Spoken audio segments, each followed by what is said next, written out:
Hey what's up guys, welcome back to my channel. और आज मैं अभी बात करने वाले हैं कुछ इंपॉर्टेंट डेट्स के बारे में। बात करेंगे यहाँ पे जो सबसे पहले अपडेट आ रही है वो यहाँ पे तेजस फैमिली को लेकर आ रही है, यानी कि तेजस मार्क 1A और साथ ही साथ तेजस मार्क 2 को लेके।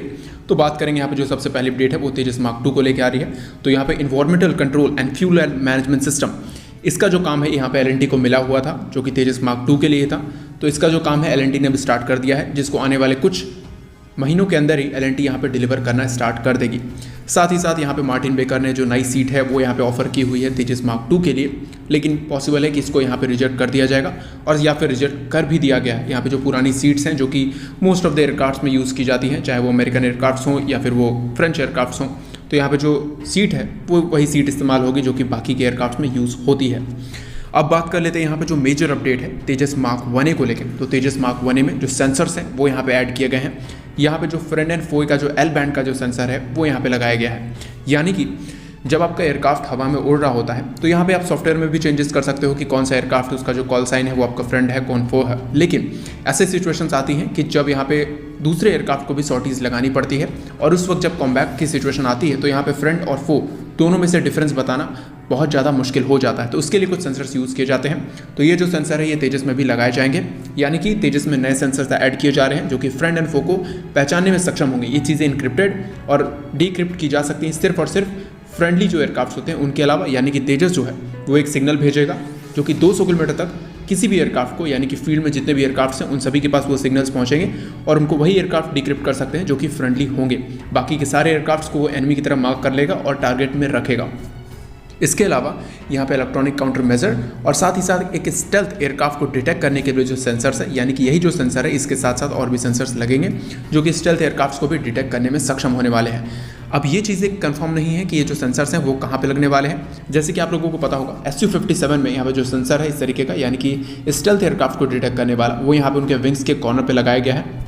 और जैसा कि अभी आप स्क्रीन पे देख पा रहे होंगे N036 L101 जो कि विंग्स के एजेस पे लगाए गए हैं, ये रेडार काफ़ी केपेबल है जो कि Su-57 को पूरी तरीके से 360 डिग्री का जो सिचुएशनल अवेयरनेस है वो यहाँ पे देते हैं। ऐसे जो रेडार्स हैं ये इनके विंग टेल पे भी लगाए गए हैं। तो आप कह सकते हो Su-57 भी एक स्टेल्थ किलर एयरक्राफ्ट ही है। साथ ही साथ इनके पास एक्स बैंड के रेडार्स लगे हुए हैं, frontal looking radars, side looking radars.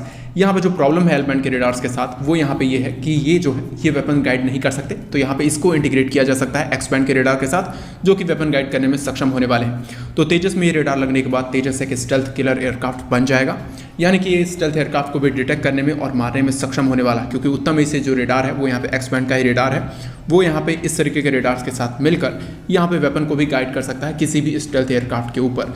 तो अब ऐसा हो सकता है कि आने वाले फ्यूचर में तेजस के ऊपर और भी नए नए सेंसर्स लगाए जाएंगे। साथ ही साथ तेजस मार्क 2 से आप ज़्यादा एक्सपेक्ट कर सकते हो। तो यहाँ पे ऐसी चीज़ें होती हैं कि जब आपके पास खुद का सिस्टम है तो इसमें आप और भी ज़्यादा सेंसर्स और जितने चाहे उतने सेंसर्स ऐड कर सकते हो, जो मिसाइल चाहे आप वो मिसाइल लगा सकते हो। यही फ़ायदा होता है आपके इंडिजिनस सिस्टम में और कोई भी फॉरेन सिस्टम में।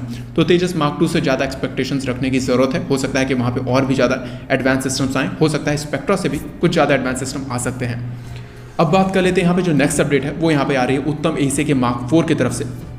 तो आप सभी लोगों को पता होगा, मैंने पिछले जो डिफेंस अपडेट है वहाँ पे बताया हुआ था कि उत्तम एसी का मार्क 1, मार्क 2, मार्क 3 और मार्क 4 भी आ रहा है। तो मार्क 4 जो है वो यहाँ पे गैलियम नाइट्राइड वर्जन पे बेस्ड होने वाला है जो कि आमका और टेड-बीएफ में लगाए जाएंगे। और पॉसिबल है कि अगर ये रेडार पहले आ जाता है तो तेजस मार्क 2 के भी कुछ यूनिट्स में लगाए जा सकते हैं।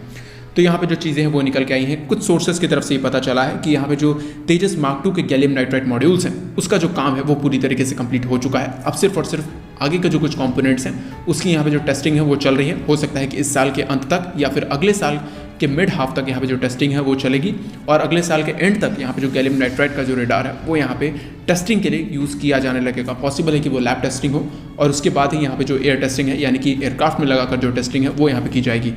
अब बात कर लेते हैं आखिरी 2 अपडेट के बारे में। यहाँ पे जो अपडेट है वो S-400 सिस्टम्स की तरफ से आ रही है। तो आप सभी लोगों को ये बात पता होगा कि यहाँ पे जो इंडियन एयरफोर्स के ऑफिसर्स हैं वो यहाँ पे गए हुए हैं रशिया में, जहाँ पे उनकी जो ट्रेनिंग है वो यहाँ पे चल रही है कि S-400 जो सिस्टम्स हैं उन्हें किस तरीके से ऑपरेट करना है, जो मिसाइल के सिस्टम्स है उसको किस तरीके से चलाना है और बाकी के सारे सिस्टम, यानी कि जो टेक्निकल स्टफ्स हैं कैसे रिपेयर करना है और बाकी सारी चीज़ें यहाँ पे इंडियन एयरफोर्स के जो ऑफिसर्स हैं वो यहाँ पे रशिया में ट्रेनिंग ले रहे हैं। तो ये जो ट्रेनिंग है ये यहाँ पे ऑलमोस्ट मिड हाफ तक पहुंच चुकी है और बहुत ही जल्द इसको यहाँ पे ख़त्म भी कर दिया जाएगा, जिसके बाद आप लोगों को पता है कि नवंबर में इसकी जो डिलीवरी है वो यहाँ पे स्टार्ट होने वाली है। साथ ही साथ चाइना पे भी इसका जो रिस्पॉन्स है वो निकल के आया है। चाइना ने यहाँ पे कहा है कि ये सारे सिस्टम्स इंडिया को नहीं देने चाहिए। वहीं पे रशिया की तरफ से भी एक जो आंसर है इस चीज़ का निकल के आया है कि इंडिया और रशिया के टाइज काफ़ी पुराने हैं और बीजिंग इसके बीच में यहाँ पे नहीं आ सकता और इंडिया और रशिया के जो टाइज है वो यहाँ पे अनशेकेबल हैं। वहीं पे बात कर लेते हैं इंडिया और यूनाइटेड स्टेट्स की टाइज के बारे में। तो आप सभी लोगों को पता होगा कि जो अपाचे हेलीकॉप्टर है उसकी यहाँ पे जो बॉडी फ्रेम है वो यहाँ पे इंडिया में ही बनाए जाते हैं। तो इंडिया में जो बोइंग इंडिया कंपनी है वो यहाँ पे इसको बनाती है और इसको यूनाइटेड स्टेट्स में भेजा जाता है, जहाँ पे बाकी के जो सेंसर्स हैं, बाकी सारी चीज़ें हैं जो कि ऐड किए जाते हैं। तो यहाँ पे कुछ समय पहले बोइंग इंडिया का कंसर्न आया हुआ था कि यहाँ पे जो मटेरियल यूज़ किया जा रहा है अपाचे हेलीकॉप्टर के एयरफ्रेम में, जो कि इंडिया से बन के आते हैं, इन एयरफ्रेम्स में कुछ प्रॉब्लम्स आ रही हैं और जो मटेरियल्स यूज़ किए जा रहे हैं वो अच्छे क्वालिटी के नहीं हैं। तो यहाँ पे कुछ डिप्लोमेटिक चैनल से बातचीत हुई। साथ ही साथ बोइंग इंडिया ने ये भी कहा था कि ये सारे जो प्लांट है उसको अब साउथ कोरिया में शिफ्ट करने वाले हैं, जिससे कि काफ़ी बड़ा नुकसान होता हमें, यानी कि एक इंटरनेशनल कंपनी इंडिया में माल नहीं बना रही है तो आप समझ सकते हो एक बड़ा नुकसान होने ही वाला था। लेकिन यहाँ पे कुछ डिप्लोमेटिक चैनल से बातचीत होने के बाद ये सारी चीज़ें कैंसिल कर दी गई हैं। अब ये जो चीज़ें हैं वो इंडिया में ही बनाई जाएंगी, ये जो प्लांट है वो कहीं और शिफ्ट नहीं होने वाला है। तो आपको क्या लगता है इन सभी चीज़ों के बारे में कि ये जो प्लांट है ये क्यों शिफ्ट करना चाह रही थी और इस मटेरियल में किस तरह की कमी थी? उन सभी चीज़ों को कमेंट करके ज़रूर बताएं। आज के वीडियो के लिए इतना ही। जय हिंद।